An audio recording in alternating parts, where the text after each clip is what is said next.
जैसलमेर में बुलडोजर की कार्रवाई के बाद बेघर हुए परिवारों के बीच शिव विधायक रविंद्र सिंह भाटी पहुंचे तो वहां सिर्फ टूटे हुए घर नहीं थे, बल्कि कई परिवारों की उम्मीदें भी बिखरी हुई थी। किसी के हाथ में पुराने कागज थे, किसी के पास आधार कार्ड और राशन कार्ड।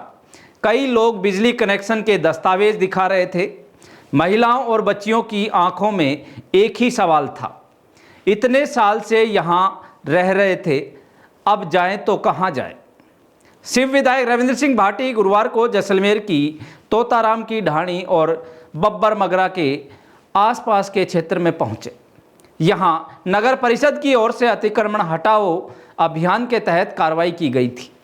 लोगों का कहना है कि प्रस्तावित बृजराज सिंह आवासीय योजना का हवाला देकर उनके घर तोड़ दिए गए, जिसके बाद कई परिवार खुले आसमान के नीचे रहने को मजबूर हैं।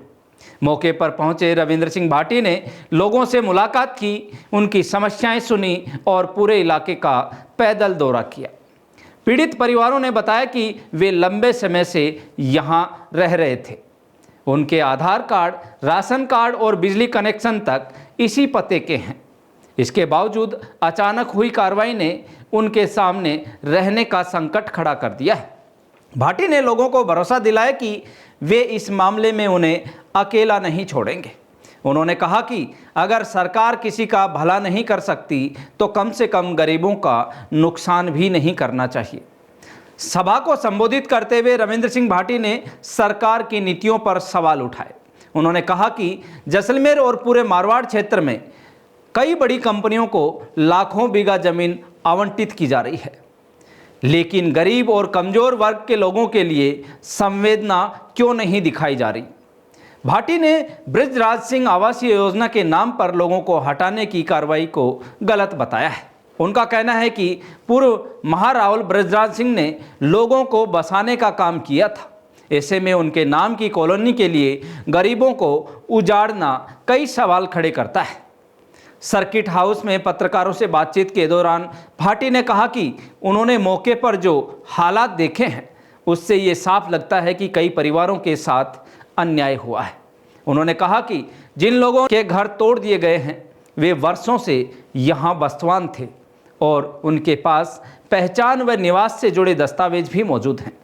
भाटी ने साफ कहा कि वह इस मुद्दे को विधानसभा में उठाएंगे।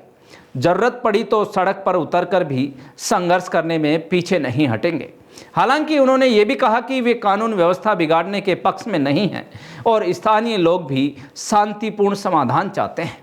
अब बड़ा सवाल यही है कि जिन परिवारों के घर टूटे हैं उन्हें राहत, वैकल्पिक आवास या पुनर्वास मिलेगा या नहीं। क्या नगर परिषद और प्रशासन इन परिवारों के दस्तावेजों की जांच पर कोई समाधान निकालेगा? रविंद्र सिंह भाटी के इस दौरे के बाद ये मुद्दा अब सिर्फ अतिक्रमण हटाने की कार्रवाई तक सीमित नहीं रहा, बल्कि गरीबों के आवास, पुनर्वास और विकास के मॉडल पर बड़ा सवाल बन गया है। आपका क्या मानना है कि ऐसे गरीबों को अपने आशियाने से हटाना चाहिए? क्या रविंद्र सिंह भाटी सही कह रहे हैं? आप अपनी राय कमेंट बॉक्स में ज़रूर दीजिए और ऐसी ही लेटेस्ट खबरों के लिए आप बने रहें जागो इंडिया जागो न्यूज़ चैनल के साथ। धन्यवाद।